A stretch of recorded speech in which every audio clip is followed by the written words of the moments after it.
The elevator kept climbing while I sank. Ding, ding, ding, like I was riding a glass coffin to the sky. 3 months since the crash, and I hadn't smiled once, not really, not without faking it for people who wanted proof I was strong. The night a stranger laughed in the dark across a restaurant table. That's when the ice cracked. My name is Cole Mercer Seaford, native tech guy, who once lived on caffeine deadlines and the kind of ambition that turns a rented desk into a company with an ocean view. Then a hit and run folded my car and the world I built and the use of my legs, and suddenly people spoke to me softer, like I was glass, or louder, like the chair made me deaf, and I hated the pity, I hated the mirror. I hated that my hands shook when I tried to transfer from bed to wheels, so I poured whiskey over the hiss of pain meds and told my best friend Ethan I was fine, which was the biggest lie I'd ever told. Ethan called me selfish, said I was throwing a months-long pity parade and demanding he march, then dropped an ultimatum on my lap with the morning paper. 1 blind date, or he stops showing up. Her name's Ava Brooks, nurse at City General, single mom, tougher than you, he said. And I said single mom like it was a warning label. And he said, so are you complicated? I texted Ava because the penthouse felt like a locked room and the walls knew my name. Olivetti's trattoria sat above the harbor, pretending its ramp was easy when it wasn't. And I arrived early to scout the angles like a rookie. The hostess parked me at a fixed table that didn't have room for my wheels, and when I asked for another, she found one worse, so I said the first was fine and lied. Then Ava walked in soaked from the rain, with a quick, honest smile, and I forgot the room was watching, because she looked like someone who could stand in chaos and still be kind. The server came with a mustache and attitude. I snagged my wheel on a bracket.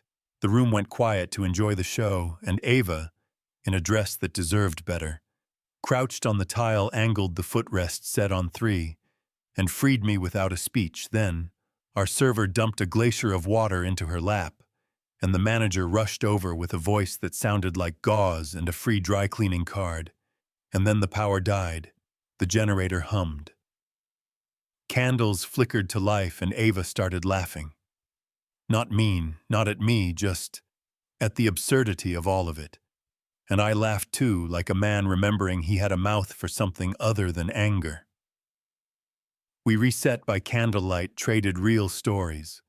The silence of night shift halls, a 6-year-old named Mia, with opinions my code at 2 a.m. The way quiet in a glass tower can feel louder than traffic. And when the lights came back, the room was the same, but I wasn't. I asked to see her again, and she said yes without looking for exits. A few days later, I rolled into Dockside Grind, the kind of coffee shop that fixes wobbly tables with sugar packets, and nearly bailed at the too-high counter until she called my name from behind an espresso machine, hair in a ponytail, green apron, eyes awake even after a 12. Break in 10 if you want company, she said, and I picked the only table with a removable chair and pretended that choice didn't mean everything. She split a blueberry muffin before it goes extinct, told me her grandma taught her to bake, watched the harbor with that steady nurse face, asked what brought me across town, and I said you, and she didn't flinch, just nodded like she'd already guessed. On the ride after her shift, I showed Mia the hand controls in my SUV. Push is brake, twist is throttle. She asked sharper questions than most investors. Can I sit in front? She asked, and Ava said yes, with the caution of a woman who's had to be both shield and sword. And at their apartment. Over the laundromat, we ate spaghetti at a table with chipped lemonade glasses. Mia assigned me voices for a bedtime story and hugged me like she'd decided I passed. And after she slept, we sat on the floor with tea and the stack of bills and the coupon book in the corner that made my chest ache. And I told Ava thank you for letting me feel useful. You are, she said, simple as weather. At 6 a.m. the next morning, the crisis call came.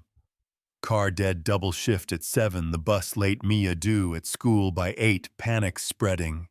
And I said I'm coming before fear could argue dropped. Mia drove Ava, then made 3 calls that sounded like the old me waking up. Told my mechanic fix whatever it needs and keep me out of it. Told my assistant to open an anonymous school account, so Mia never has to argue with a supply list again. Told a lawyer to draft a scholarship for single parents in Scrubs.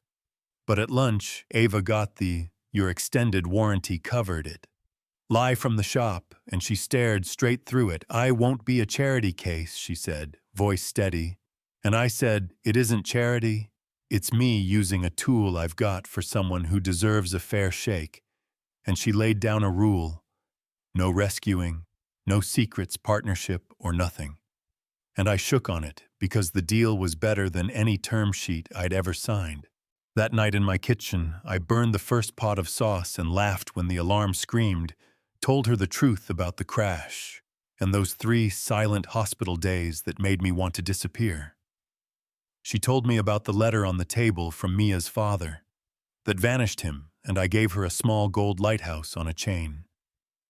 "I can't promise forever tonight," I said. "But I can promise today, and tomorrow I'll promise today again." She turned, lifted her hair, said, "Clasp it, then feed me." And that's how we decided to build something real, one day at a time.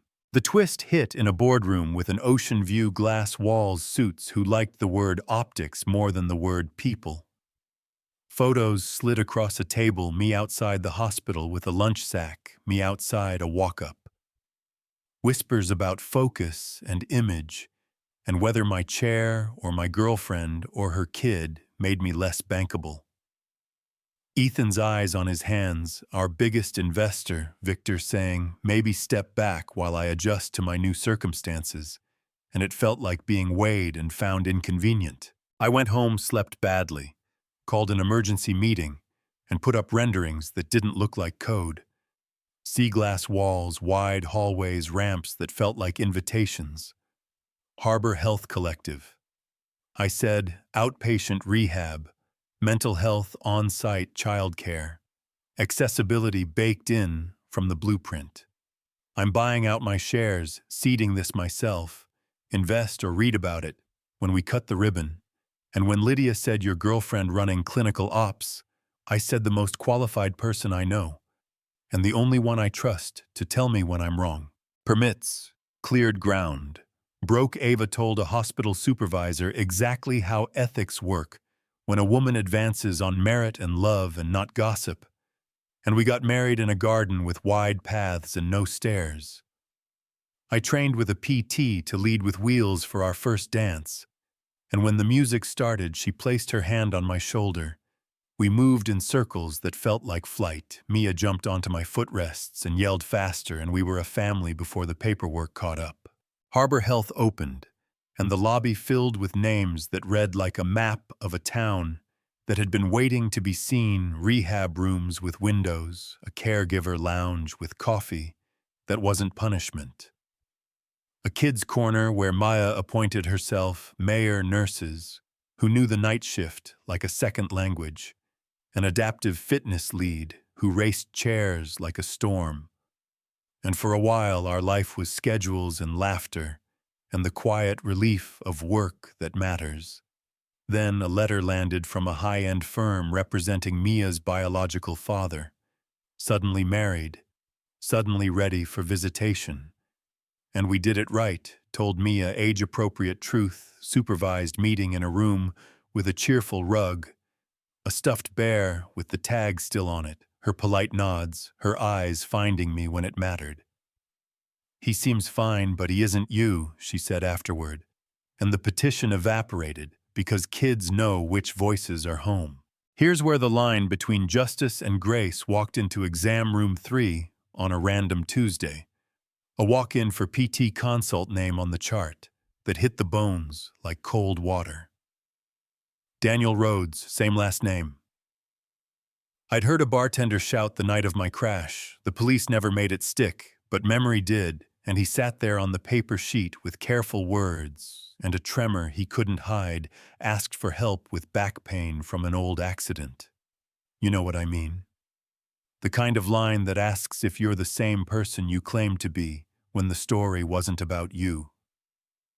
I could have handed the chart to another clinician, could have called the cops, could have slammed the door so hard it echoed through every good thing we built.